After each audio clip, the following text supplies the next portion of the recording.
podcast, my guy. It's been a long time, man. So, Finally. before we start, I would like you to like do a self introduction. That's what I usually do. For my um guests, just tell us your name, where you live. I think that's fine. For an introduction before we go ahead. My name is Nyeti Abasidan. I am a Nigerian and I reside in Florida. Yeah, Married and nice. I'm a medical doctor. Yeah, bro.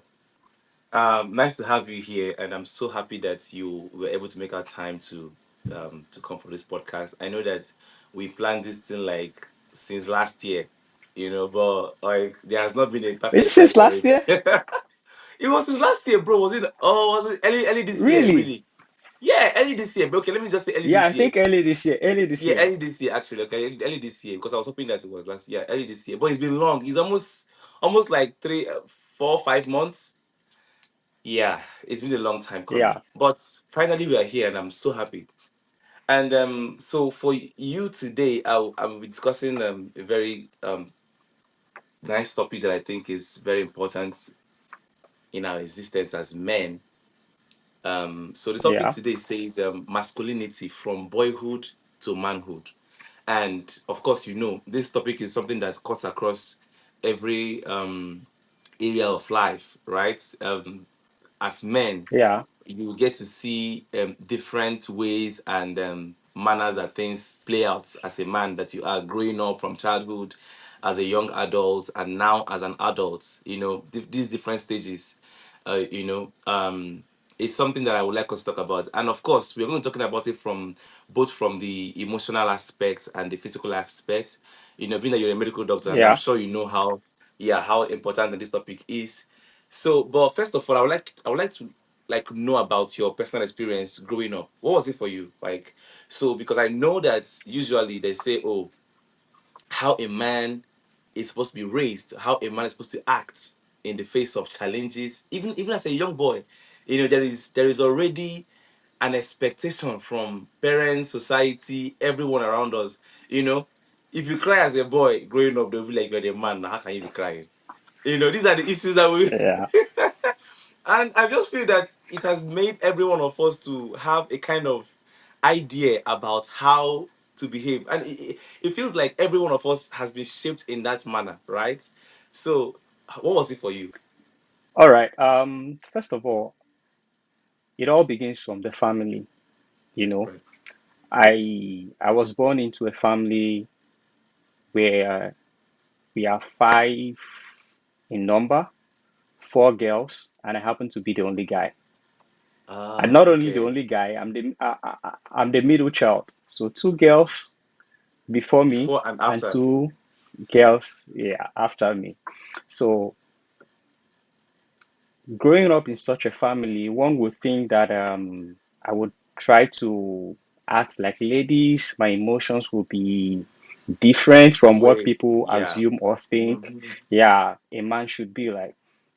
But for me, it was different because my father modeled what man what a man should be, you know. I was allowed to express my emotions. I was allowed to talk about my discomforts. Not that I wasn't forced to bottle my emotions. Unlike many people who they are angry, they have to bottle it in.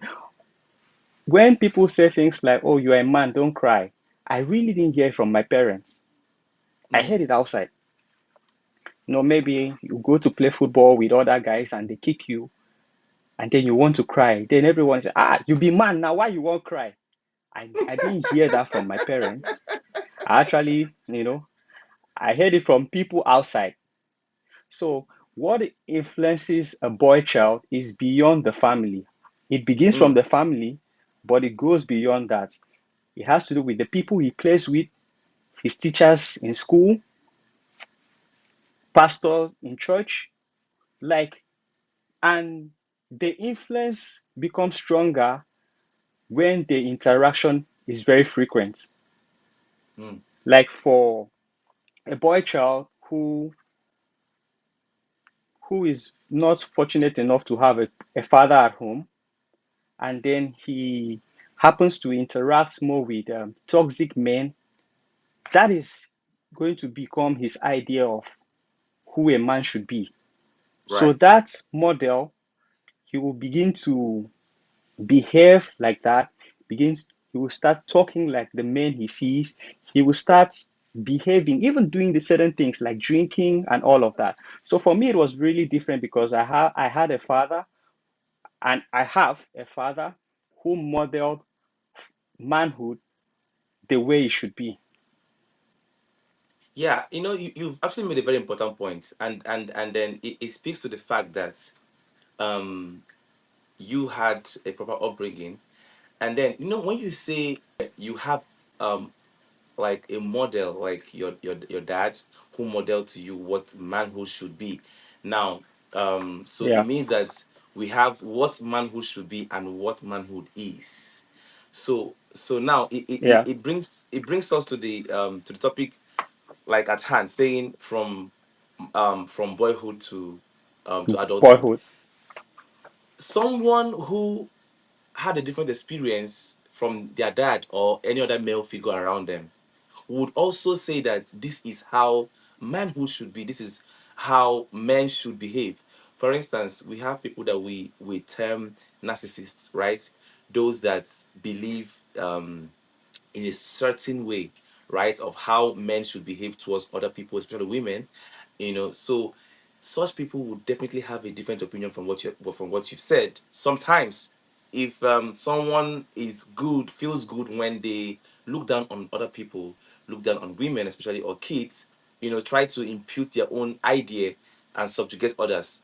They will tell you that that's how a man should act because that is what they grew up knowing. Now, that's like a different thing from what you're saying based on your own experience. So, how do we actually navigate towards uplifting to say, okay, this is the model. This is actually a perfect model of what manhood should be. I would talk about it in different aspects so that you get to understand. Yeah. Like when people use Right. the word masculinity, masculinity is actually a Right. socially constructed term Mm. that describes a man, a boy, Yes. and certain characteristics that the male gender should display or should show. Right. Now, you Mm-hmm. ask the question, how do you know that you are acting the right way? Right. First of all, for me as a person, my idea about masculinity and my idea about what a man should be, aside what I see in the society, I am highly influenced by my religious belief. I'm a Christian. Yeah. When we talk about I talk about the physical, aspect where a man will show strength, Yeah. toughness. That strength, toughness, courage is beautified by emotional intelligence. Mm. So let me tell you how emotional intelligence beautifies courage, toughness, and physical strength. Imagine someone does something to you and you are annoyed, and then the Yeah. next thing you go physical with the person, you want to fight. Right. You have the physical strength to fight, to show strength, but Mm-hmm. because you have that strength, now here is where emotional intelligence comes in. That's where you now ask yourself, is it worth it? How can I respond in a better manner? Should I Mm-hmm. present this issue to the person, call the person and say, this thing you did to me, this is how I feel. I would prefer you tell me and we discuss and sort out our differences instead of Right. going physical. Because if you Mm-hmm. look at it, what if you go physical? There's something my principal in high school used to say that some people are walking cops. Mm. You Yeah. hit Right. the That's true. person and the person falls and die, and then you bear the consequences. Absolutely. So, Absolutely. ma- so regardless of physical strength, I think it should be emphasized that men should develop emotional intelligence. Emotional intelligence is all about how you react to situations, even when they're uncomfortable. You don't have to.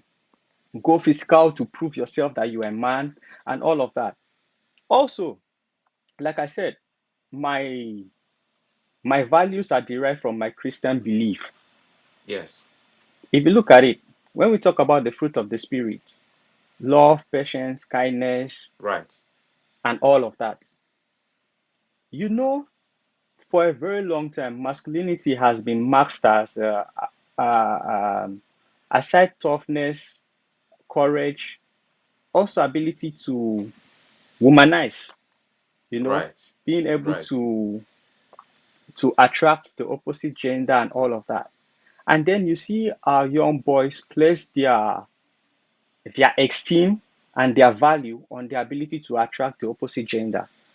Right. Is it that's not what it should be.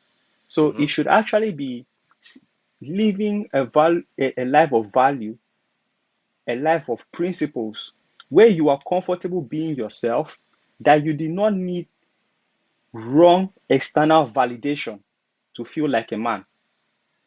Now, I know you've talked about religion and how that has affected your beliefs and how you've turned out as a man right now. And then aside religion, of course, we can talk about culture. We can talk about influences from the society. I know you mentioned Yeah. family, and then of course the school, the church, and everything. So some people are built from different values. That come from different segments of life.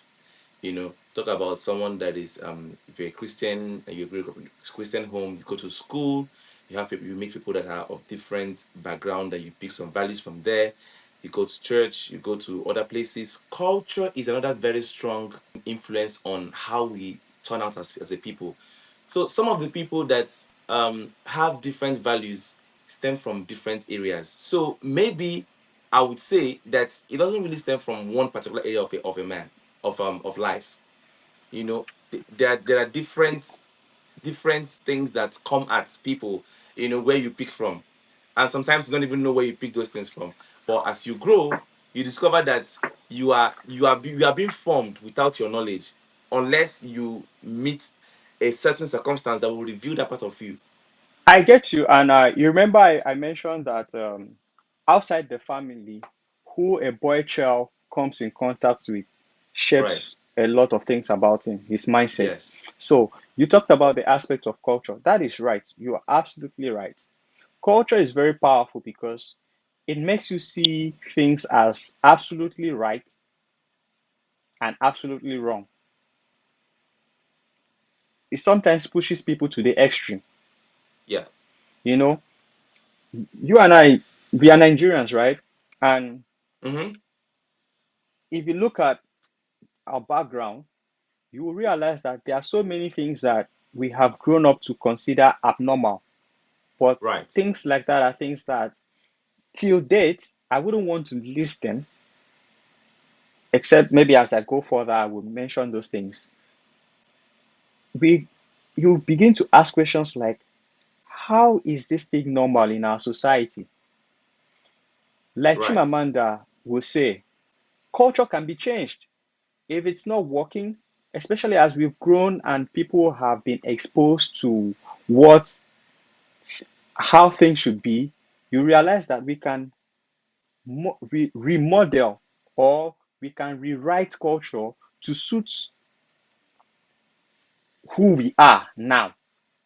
Because Right. a lot of things over the years, a lot of things have changed.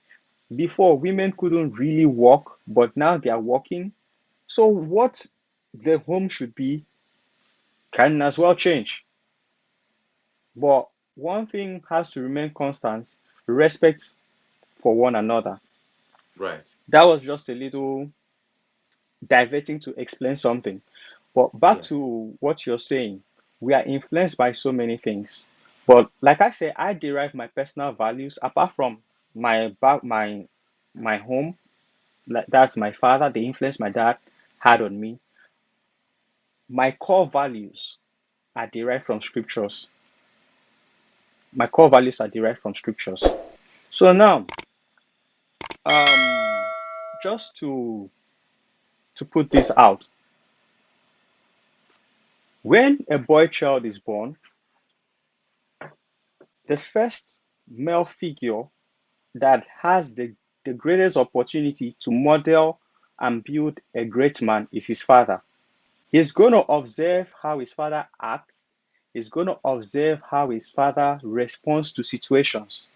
So if he is raised in a family where he sees his dad hit his mom, comes into the house and everybody is running, searching Right. for He's where to afraid. hide, Mm-hmm. Mm-hmm. it's gonna it's gonna go into his subconscious that a man should be tough, a man should exercise, should show physical strength when he's angry, a man should um a man should exercise toxic authority that Mm. when he comes into the home, everybody should run.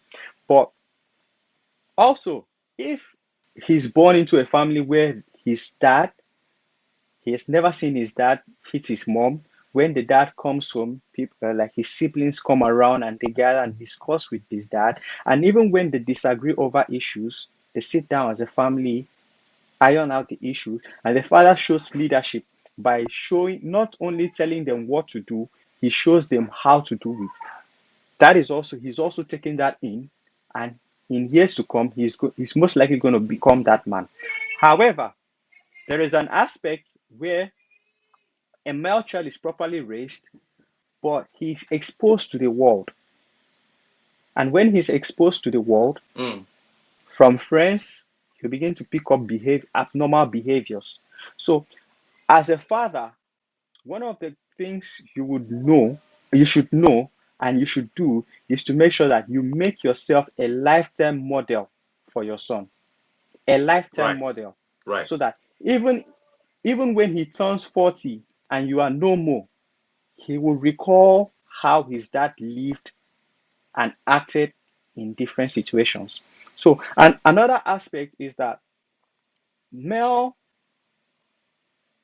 children, they need role models.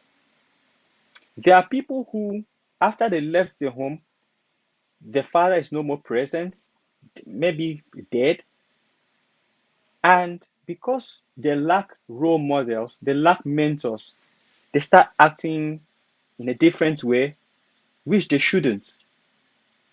So, the roles of mentors cannot be overemphasized because they are very important.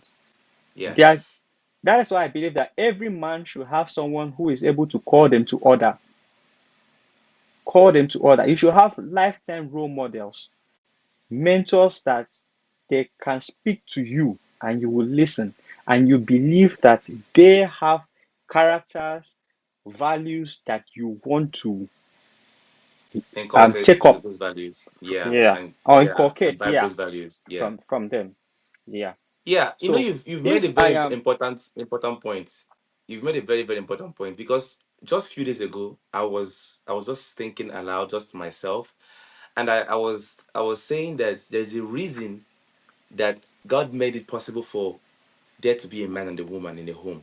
Like, so it's because the I just it's different when you are in a home where you have both parents, because the truth is that some things happen in families and either the mom dies or the dad dies, or sometimes both parents are not there. And of course, right now that we have lots of people that um raise their kids alone, baby fathers, baby mothers, and all those things. But there is a reason why having both parents at home, if you are able to have that opportunity. But if you're not able to have the opportunity, just like you've made a very important point. I was listening to a podcast by Michelle Obama, and then there was something that they talked about, but the one point I took up from there is that a man needs a role model, whether a man or a woman, really, but the the boy child basically needs a role model, right? So it mustn't be your father, because sometimes your father is not there. But if you have uncles, if you have friends, if you have older friends, people that are around you, you know how when we were growing up, it wasn't just up to our father alone to train us. It wasn't up to our parents alone to train us. An outsider can see you and scold you for something bad you're doing, right? your uncle in Yes. the village, someone around you, the same compound or whatever, your neighbor is able to scold you for something bad that you're doing. So that is like community raising of a child, right? And that's like a perfect example of Yeah. having people around to help raise you. So sometimes it goes beyond your parents because they may not be able to see everything that you do, but people step in. So that's why sometimes you hardly see even when someone's dad is not present, but because he has people around, other male figures, they are able to navigate life and come out, standard, and have those values that ordinarily someone that was raised with a father would normally have. That's really a good point you've made. And then I would like you to talk about the fact that um while growing up, so from the time you transition from living, because I know that how we begin to know that we are responsible, we are becoming men, is when we are being handled, things to do at home. Your dad will tell you, Responsibilities. okay, yeah, go and lock the door, go and do this, go and do that. And then I remembered for me, it was when I left the first time I traveled alone all by myself. Because usually they will pick you and drop you in school, do all that. If you are traveling, somebody's with you. But the first time I had like a solo travel, I was 15, and that was the Yeah. first time I wrote my jump. The first time I wrote jump ever. Then I Yeah. had to. So I traveled with my uncle to write the jump. So he went with me. But when I was coming back, he had to stay back because he had other things to do. So I had to travel all by myself back home. It wasn't funny that day. I was like, I don't even know. Let me say if I can go alone. But from there, I discovered that of course I could stand on my own. I could do things for myself, and then that independence from parents started coming. You know, the issue is no longer issue of hopping into the car and then they're taking you somewhere or whatever. You have to do things for yourself. So I began to have that independence from that young age and all. So, but what was it like transitioning and becoming a man? At what point was it for you that you realized that, man, life has happened? I'm a man now. I have to face reality. I have to know how to do things. I mean, it could be any time. So I think it comes in different stages. Yeah. So, but like for you, what was it for you? For me, I responsibilities came up very early for me Yeah, because I had to. I first traveled outside Nigeria alone at 18. yeah, I landed a country where I did not have a cousin, I didn't have a brother, a sister, so I had to be responsible for myself. right. My parents had before I left, they told me a lot of things like don't do this, maybe a bit of fear, you know. This is a one-time opportunity. You have to handle it carefully and Maximize all of it. that. Yeah, yeah, But yeah. there comes a time as a man at different stages of your life, Yes. you have to have honest conversations with yourself. Mm-hmm. You're not always going to do the right things. But if you have honest conversations with yourself, you will be able to look at your life critically and know the things that you're doing that are right, and also identify the things that you do that are Yeah. wrong. So, aside responsibility of like taking care of your things, doing household chores at home, Right. when you leave school, a part of your responsibility will be selecting your friends, your cycle, doing what you have to do Mm-hmm. when no one is seeing you, Yeah. and Right. you will not be given any reward or you will not be applauded for those things. But Absolutely. you are going to Absolutely. do them because they they gradually become your lifestyle.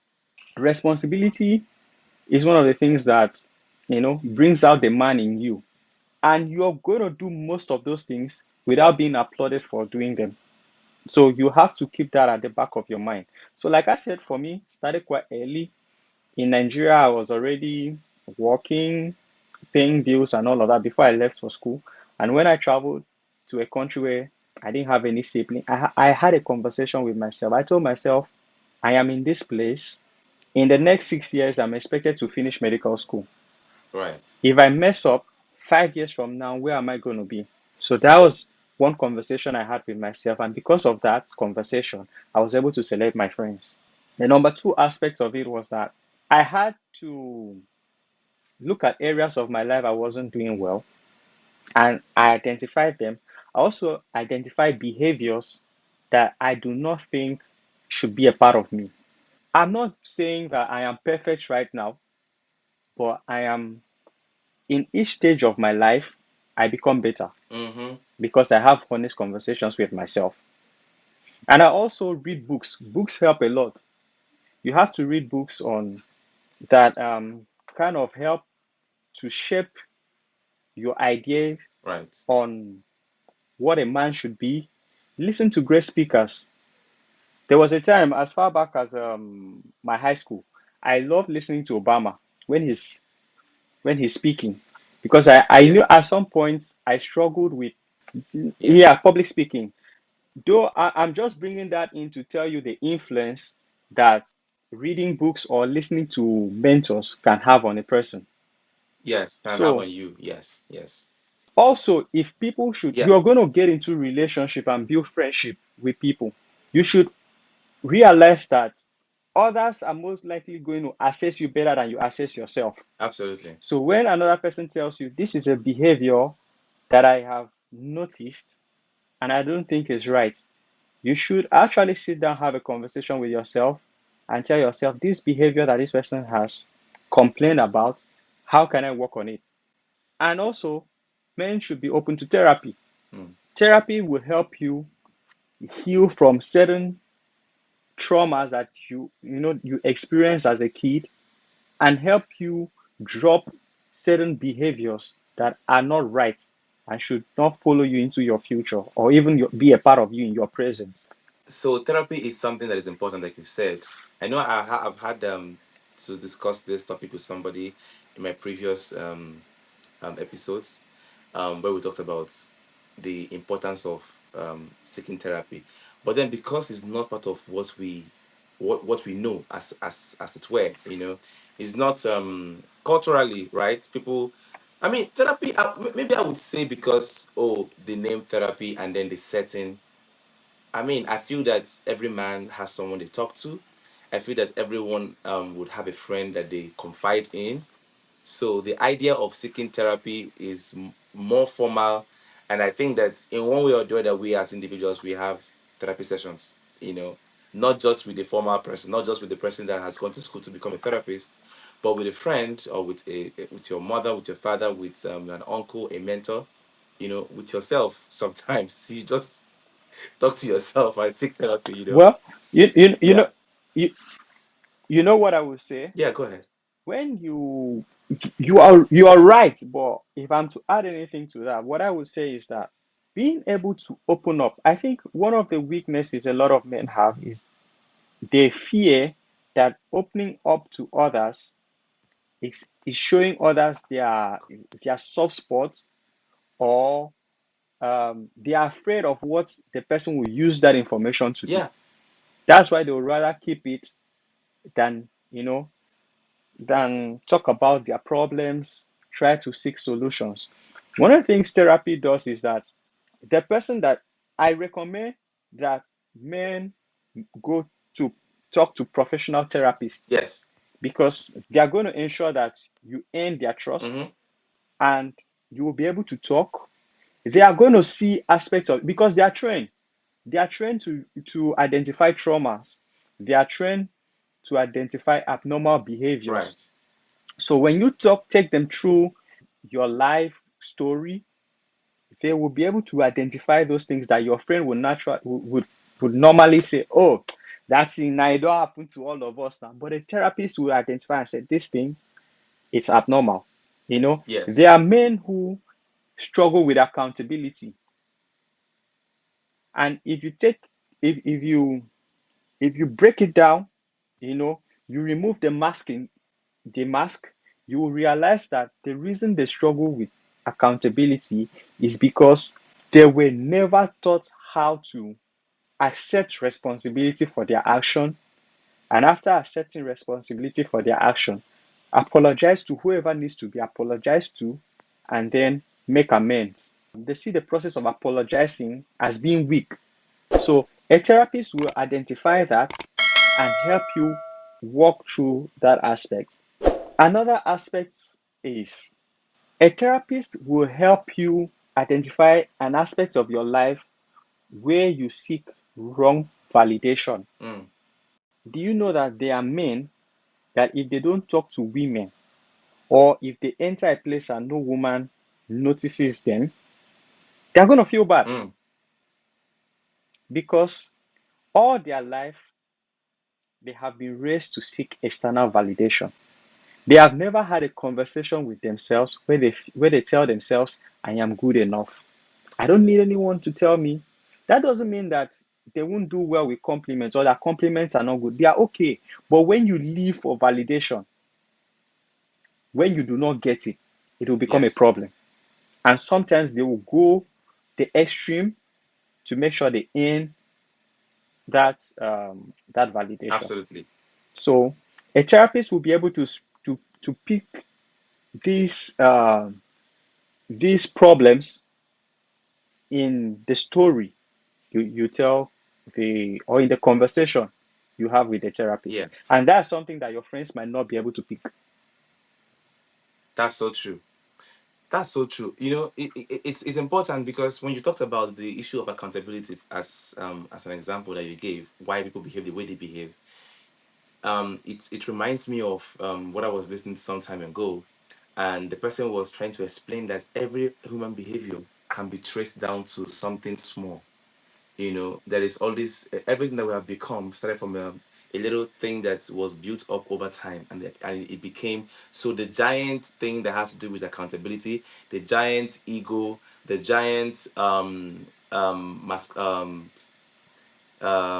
narcissism and all those things.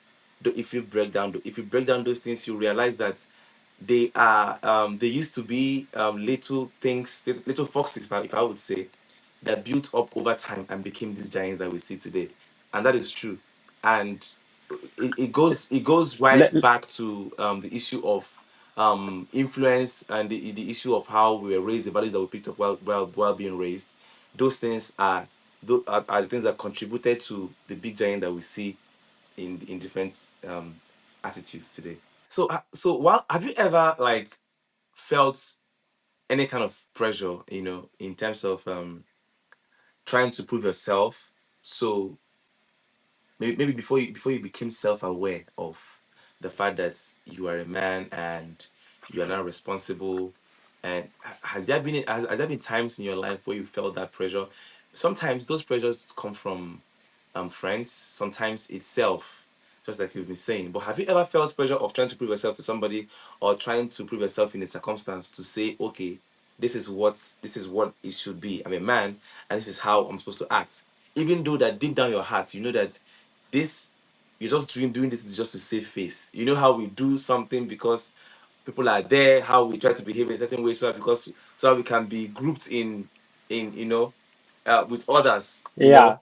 So have you ever felt that pressure? Because I don't feel that it's something that um one way or the other we must have passed through, because I was a boarder in school. I had like all my 6 years in high school. I lived in a boarding house, and to be very honest, there is no way you would talk about influence without talking about that period, you know, or that stage of our lives. That phase, something. I mean, that phase is like the shaping phase of anybody's life. You know, that period will either make you or mar you. Have you ever felt like that pressure of trying to prove yourself over a point and everything? I have. And I'm trying to remember an Yeah, incident, but I know vividly that there was a point in my life where I felt like I needed to prove that I'm a man. And just a funny story. When I lived with my dad and mom, yeah. they wanted me to barb a certain type of hairstyle. Oh, like every other So person, when they give everybody, me money to go really. barb, Yeah. yeah, yeah. So when they give me money to go barb my hair, the hair it has to be so low. Yeah. They didn't like certain certain hairstyle. Styles, yes. So I told myself that if I'm going to barb the hairstyle that I want, I will have to make my own money. So guess what?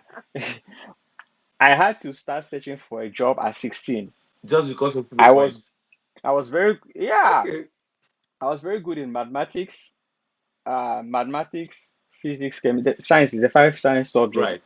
Yeah. So I had to apply for a job, and I became a lesson teacher to some young boys in the Yeah. area. I Mm-hmm. started earning I started earning about 20,000 to 40,000 a month. Yeah. So I felt like now that I'm making my money, I can bab The any kind of hairstyle hairstyle you want. I want. Yeah. Right. So that's Yeah. just one aspect Yeah. I was That that's trying to that's prove that's that's really a that nice. that Yeah, yeah, I'm a yeah. That's man really a now. nice point to prove.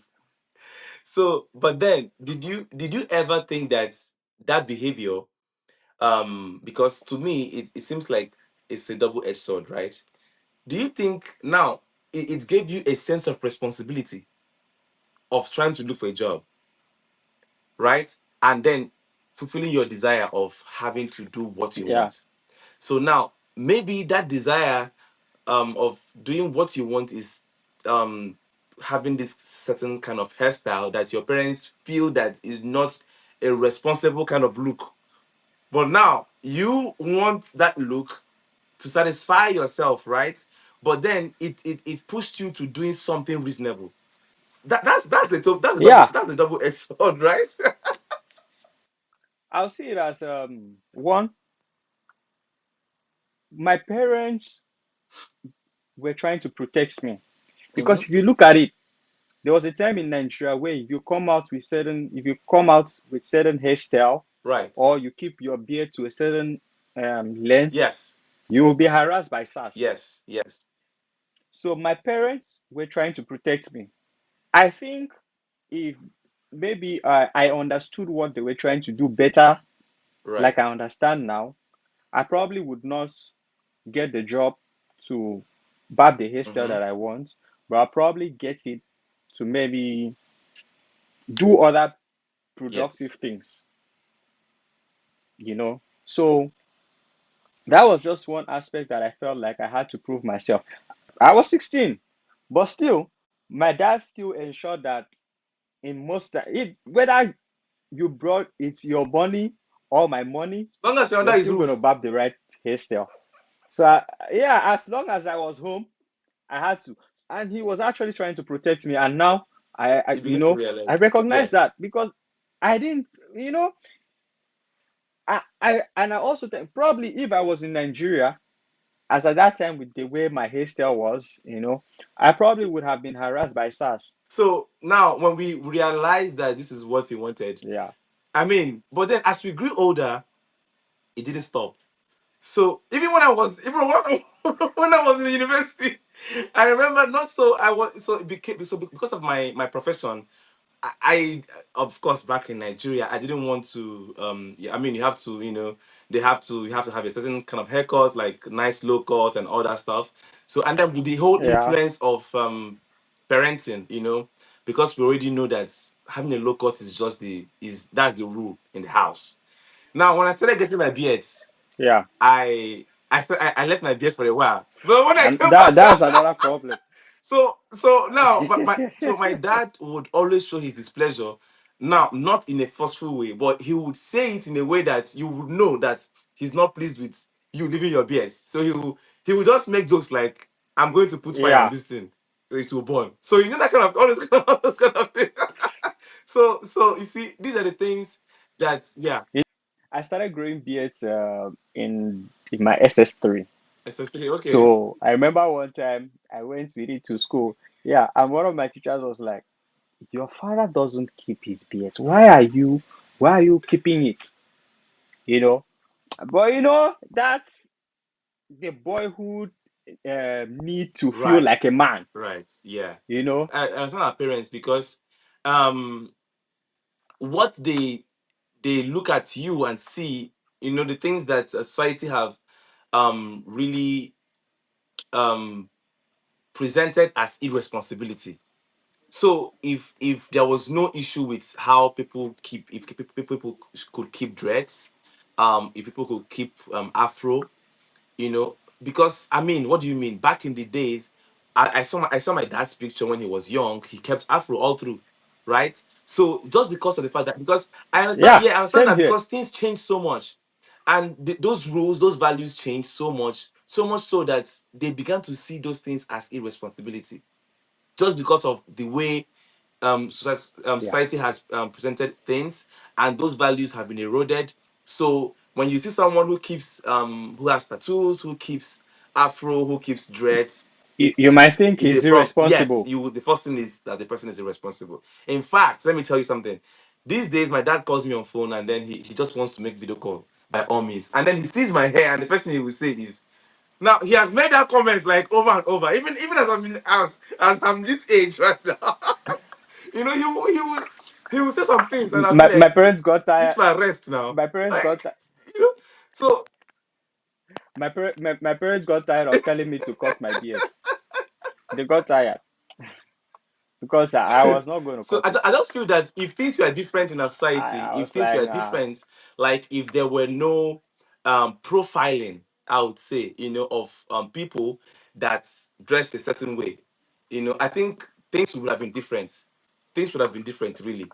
Things would have been different, because we live in a different society. You discover that those things don't matter, right?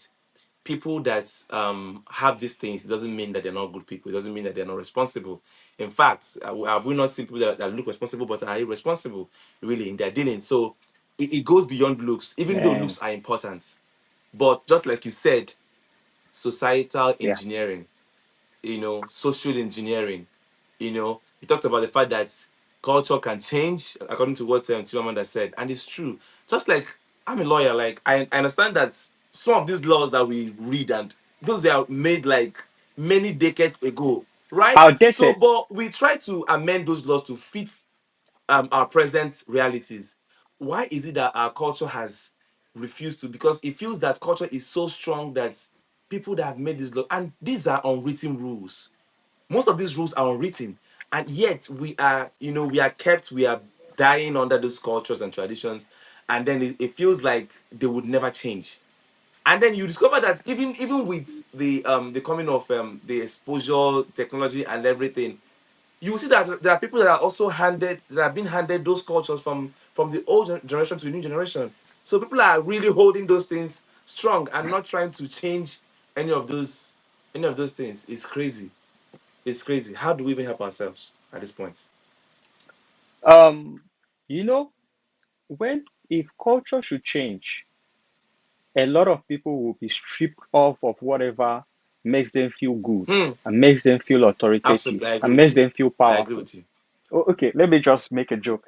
Do you know that if culture should change, there are villages that elders are not going to eat goats because But because that's true. certain things that are considered like a taboo Yes.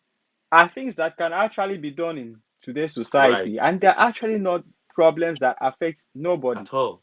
At all. So we have to realize that change is difficult because Yeah. it is going to strip a lot of people of the authority over others, and because they lack self-esteem, Mm-hmm. they only feel good about themselves when they have authority over others. Right.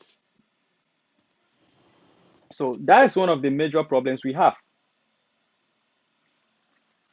If we are to change culture in Mm-hmm. order to carry everyone along, make the society a better place, and so also a better environment to raise the boy child, so that the boy child will pick up better lessons, Mm-hmm. will become a better man, Mm-hmm. a lot of people's ego will be bruised. However, change, though little, over time can have great effects. Mm-hmm. So it begins with you and I. So if you see a boy child, maybe in church, your nephew behaving the wrong way, because you are a responsible man, you should call him to order. Mm-hmm. Men need to take up roles, mentorship roles. They don't need to wait for a young boy to come around and ask, "Oh, can you be my mentor? Can you be?" Right. If make efforts, call the little boy, sit him down, have a conversation with him. You asked the question, and I just remember something. Do you know that? there are schools. I don't know if it ever happened in the school where you attended, where boys are mocked for coming second in class. I once came second in class, Oh and the well, teacher I went to an all said boys. I something. went to an all A boys school. girl actually. Oh. Yeah, yeah, Sorry yeah, about that. You probably didn't experience what yeah. I'm about to say. A teacher was like, "Oh, you watched a girl come first in class," Exactly. and that is like trying to put in my mind that as a man you have to be ahead of a woman all the time. Yes. Whereas where I'm coming from, the home I'm coming from an environment where I am made to believe that your efforts will be rewarded, not based on gender. So if you're Right. putting in efforts to do something, you will get what you've actually um, put in your energy to Your do. efforts. You'll Yes. get the result you deserve. Yes. So you see how that statement by my teacher almost made me feel like as a man I have to come ahead of a woman. Right. Right. Yeah. What if a It, woman it's knows it better than me? Can't I learn from her? yes. You know, That's the truth. we have Mm-hmm. to we have to throw away that mentality that as a man you have to be ahead. I'm not Take responsibility as a man, and by all means put in your efforts to be the best at whatever you do. But you shouldn't think that because you're a man, you should naturally come ahead of a woman. Right. No. Right. I mean, There are women we who have are good at what examples they do.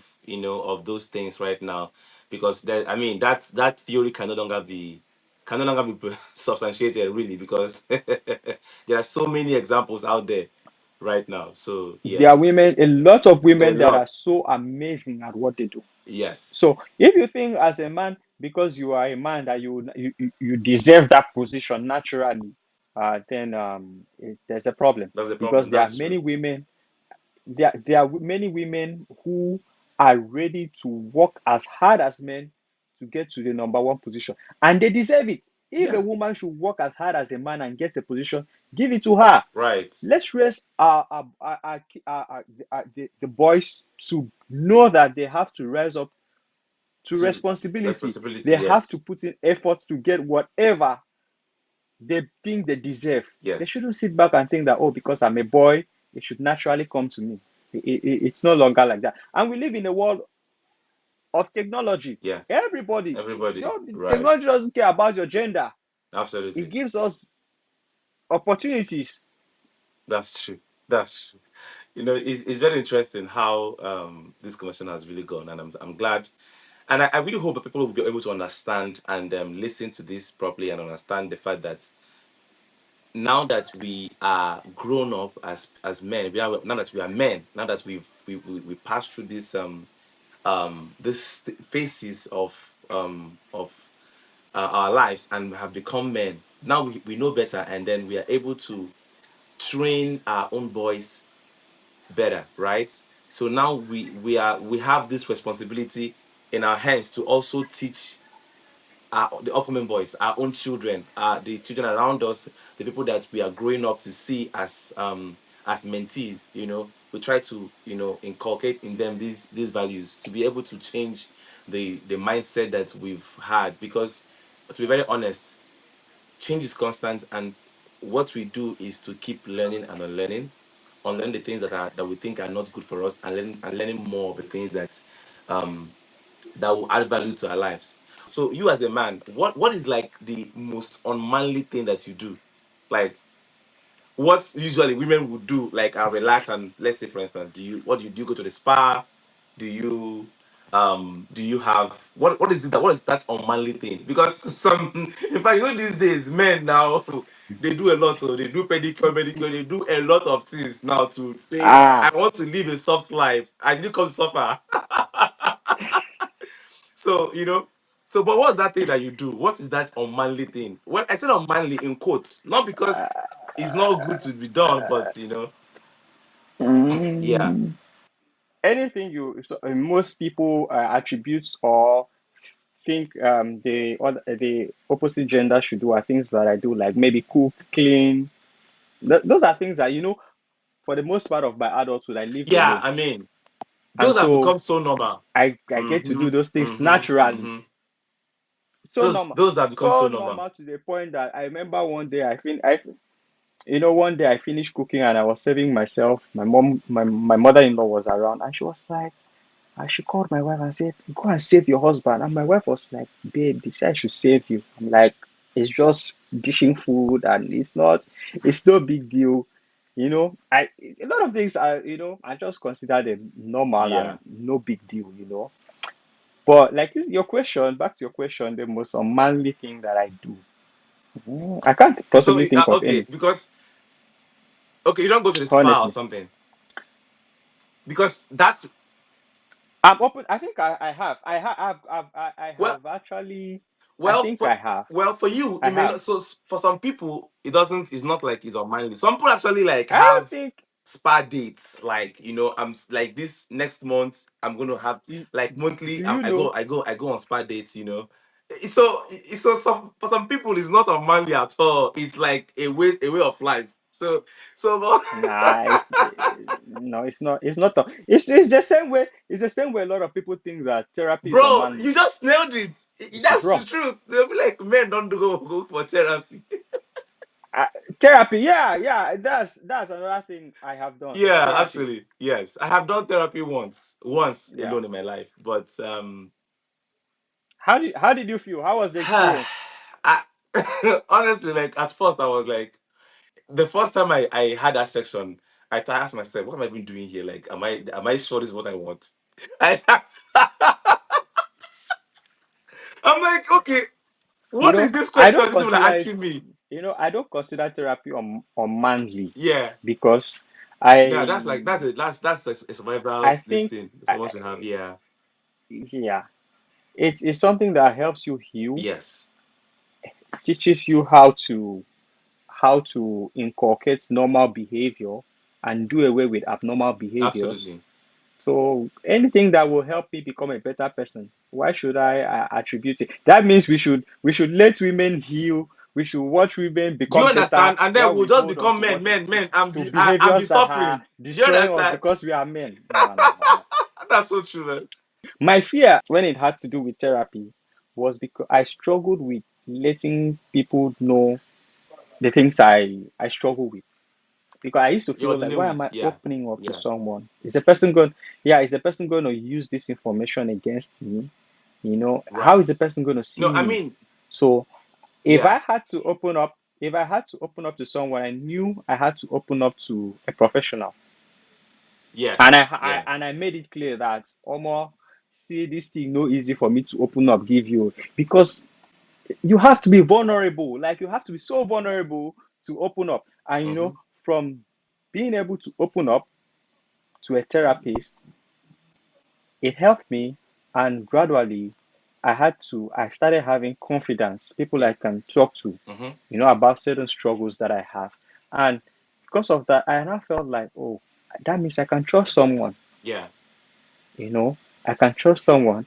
And that eventually helped me trust my my wife, who at that time was my girlfriend, yes, you know. So you have to heal, that's true. because a lot of to sometimes you would not become a better person until you become vulnerable enough to open up to someone who will help you become a Yeah, better person. that's true. One thing I also took out from that time I had my therapy is you realize that some things that you never knew you needed to get out, or the things you never knew you could say. At some point I started saying the things I never, when someone starts to question you, so there are some hidden truths or some hidden things, facts that are inside that you have to discover by reason of answering that question. There's no way to dodge it. So it's just like the person is using a You, shovel to dig out something, you know. That's how you felt. I told you that a therapist is trained to identify those abnormal behaviors, to identify trauma, and to help you go through the process of Right. healing. Your friends would not be able to identify those things because even to your friends, they might consider those things to be normal. Hmm. You know, That's so true. Yeah, it's true. like if you That's true. as just let me say this. A lot of men grow up seeking external validation. They feel like I have to be able to ask this babe out.